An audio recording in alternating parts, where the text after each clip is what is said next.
विधि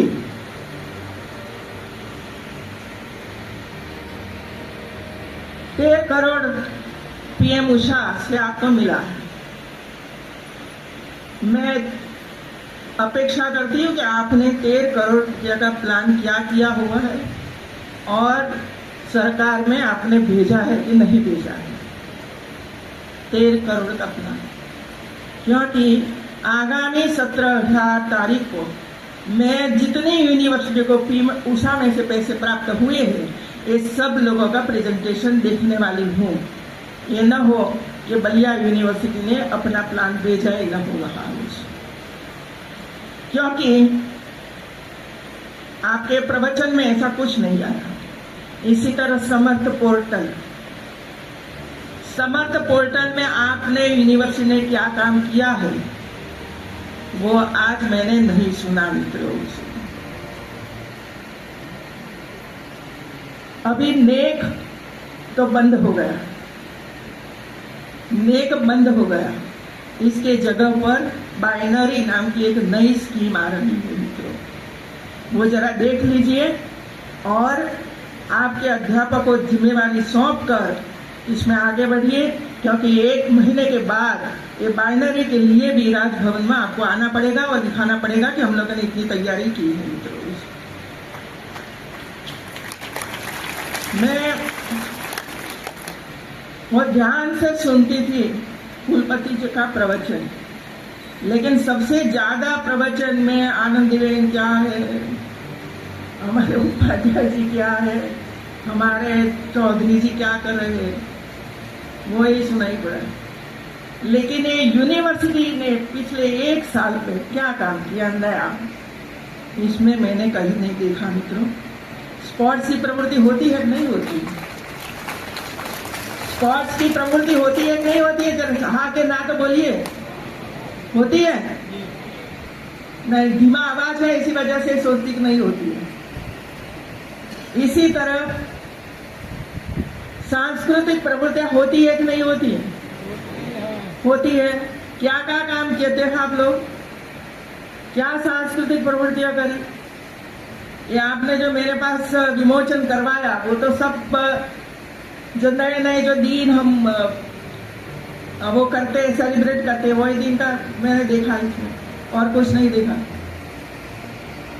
incubation centre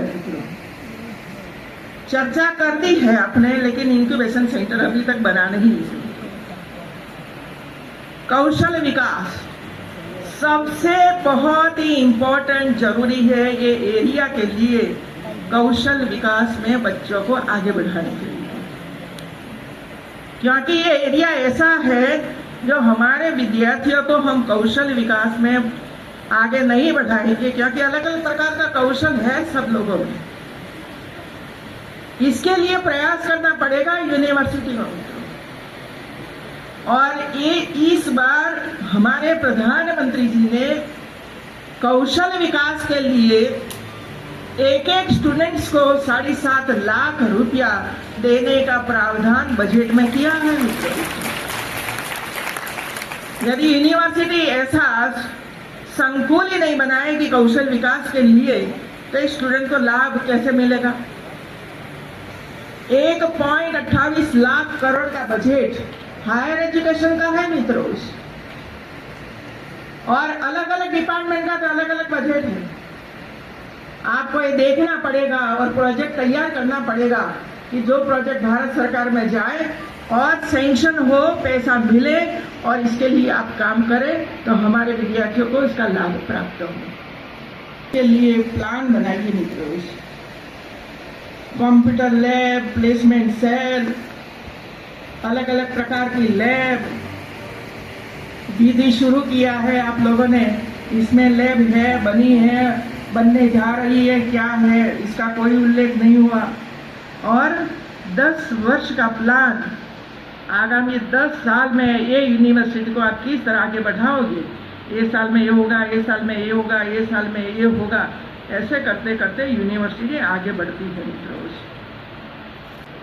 अब इधर हमारे पद्मश्री चौधरी जी आए, इतनी अच्छी अच्छी बातें बताई हम लोगों को। मिट्टी के बारे में उन्होंने बात बताई, लेकिन हम बैठे हैं पानी है, कुछ आगे बढ़ते ही नहीं है। तो जितने भी पद्मश्री कृषि जगत में प्राप्त किया हो, ऐसे कृषि जगत के ऐसे होनहार हमारे संशोधकों, रिसर्चर को इकट्ठा करिए और सजेशन लीजिए उनके पास से कि भाई बताइए कि ये यूनिवर्सिटी और ये एरिया कृषि क्षेत्र में कैसे आगे बढ़ सकता है। उन्होंने ये भी बताया कि पहले ये होता था, हम उसको जीवित कर सकते हैं मित्रों, जीवित कर सकते हैं फिर से, लेकिन इसमें लैब करनी पड़ेगी, आपको कई प्रयास करना पड़ेगा तो ही जीवित होगा, बाकी तो नष्ट हो जाएगा आपका। तो एक काम ये यूनिवर्सिटी को करना है मित्रों और करना चाहिए मित्रों।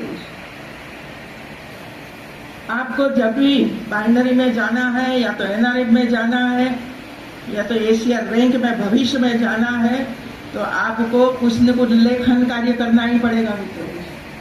सभी यूनिवर्सिटियों ने मैंने मैसेज भेजा था कि आपको कंपटीशन करवा रही है, स्टोरी करवाई, पेंटिंग करवाया, स्पीच करवाई और एक सुंदर मजा के बुक लेकर मेरे सामने रखी मित्रों। मैंने पढ़ा, इतना सुंदर अक्षर, कई बच्चों ने तो कविता ही लिखी है, अंदर अपने तरीके से कविता लिखी है, वो भी शक्ति है कविता लिखने की। ऐसे बच्चों को ढूंढिए और इसको आगे ले जाने के लिए प्रेरित करिए और भविष्य में जो कंपनियों में उनको इंटर्नशिप करने के लिए जाना है